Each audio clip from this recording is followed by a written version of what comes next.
Hey everybody, Ryan Marrinan here for 3M.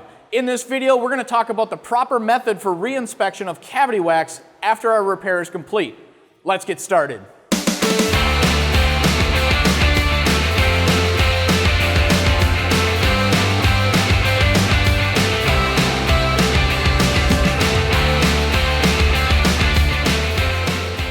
All right guys, reinspection is becoming a hot topic.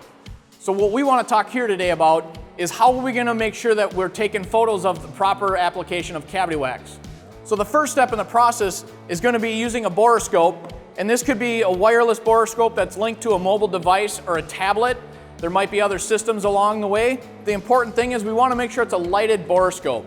The reason for this is we're going to be accessing in these access holes around our repair area, taking pre-photos prior to application of cavity wax, and then we're going to apply our proper 3 coats of cavity wax into those cavities, and we're going to take one more photo. What we're going to do with those photos is actually link them to the repair order.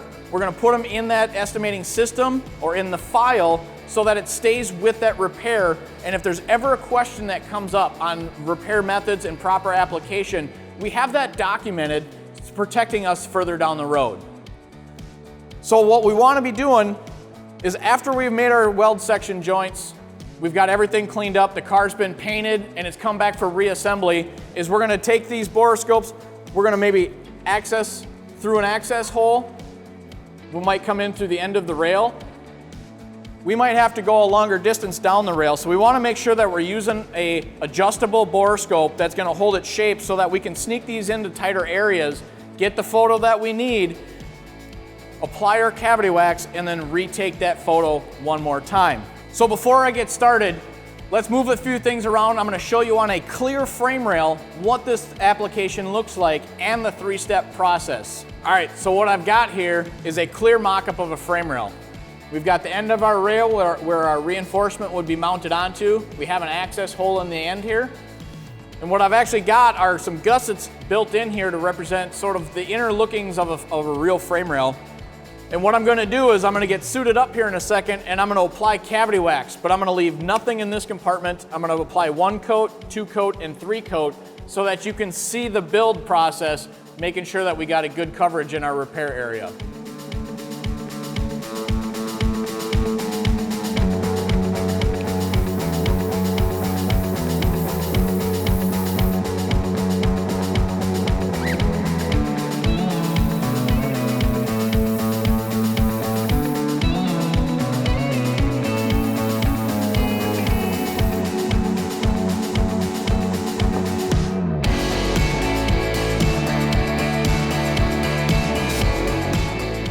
All right, so you can see that I put 3 coats inside this frame rail. Down here I left nothing.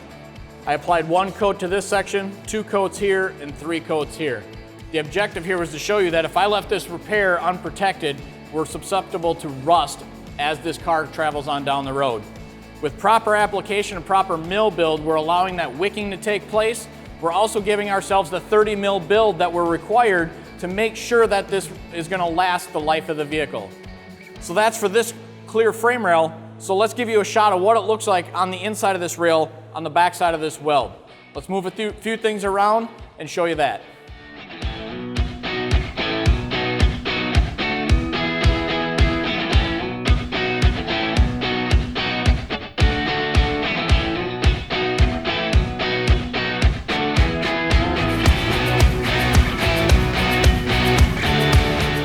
So now that we've applied our 3 coats of cavity wax, we have the proper build protecting the inner panels of our repair areas. What's also taking place now is the fact that all these weld zones, the capillary action, the cavity wax is wicking in to protect all those zones. At this point is where we want to take our borescope and we want to take our post photos. And we want to do that in the same manner in which we took our pre-photos. So if I use an access point, I want to take my post photo from the same place I took my pre-photos so that when you compare them side by side, you can clearly see that the cavity wax has been applied. We want to do all of this before we completely reassemble the vehicle and send it off to be washed, making sure that all of this has a chance to set in, the capillary action has a chance to take place. We've got our photos while the vehicle's apart and it was easy to access. And that way we're protected down the road, not only with the repair being protected from rust, but we can document this in the estimate and we're protected in case there's ever a question about the repair that we just made. For other information on cavity wax and cavity wax applications, check us out at 3M Collision Repair Academy. The link for that is in the description below. Also, check out some of our other videos here on our page. If you hit subscribe and the notification bell, you'll be up to date as we release new videos. If you like this video, go ahead and give it a thumbs up and throw a comment in the section below. I appreciate you watching, and we'll see you next time.